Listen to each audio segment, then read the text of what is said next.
Una vera e propria tempesta si sta scatenando dietro le quinte del Napoli. E il nome al centro di questo trambusto è niente meno che Victor Osimhen. Siamo tornati con un altro aggiornamento urgente ed elettrizzante sul calciomercato del Napoli. Con le ultime notizie direttamente dal dietro le quinte delle trattative più complesse e impegnative della stagione. Quindi lasciate il vostro like, iscrivetevi al canale, attivate il campanellino. Perché la notizia di oggi è ricca di tensione, trattative in stallo e, naturalmente, molta strategia. Il Napoli è in guerra aperta sul mercato per un difensore e le risposte finora non sono affatto incoraggianti.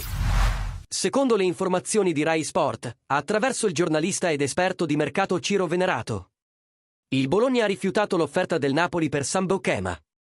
Proprio così. L'offerta napoletana, che includeva oltre 20 milioni di euro di bonus, è stata semplicemente scartata dai rossoblù, che stanno giocando duro e dimostrano chiaramente di non avere alcuna intenzione di rinunciare al loro difensore titolare per quella cifra. Il Bologna batte il piede e chiarisce: o arriva un'offerta davvero irrinunciabile o Bokema non se ne va.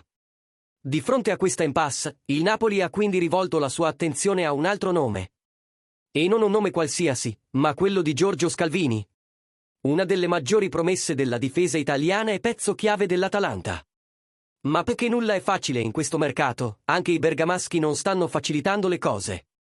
Il prezzo? 50 milioni di euro.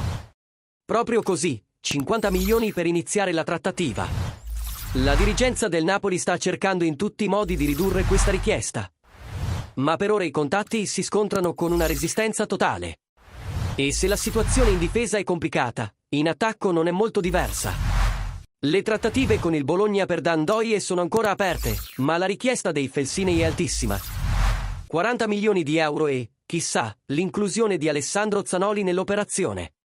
Ma attenzione, il Napoli ha già chiarito che Raspadori è fuori da qualsiasi trattativa. Non c'è la minima possibilità di coinvolgere Jack nell'accordo, anche perché il giocatore, originario di Bentivoglio, non vede di buon occhio un ritorno in Emilia in questo momento della sua carriera.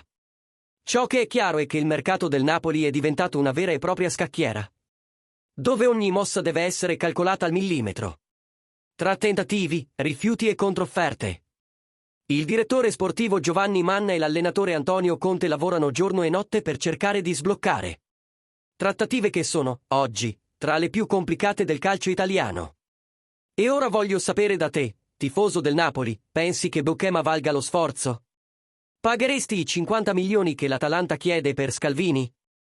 E per quanto riguarda Ndoye, vale la pena pagare questa cifra elevata più l'inclusione di Zanoli?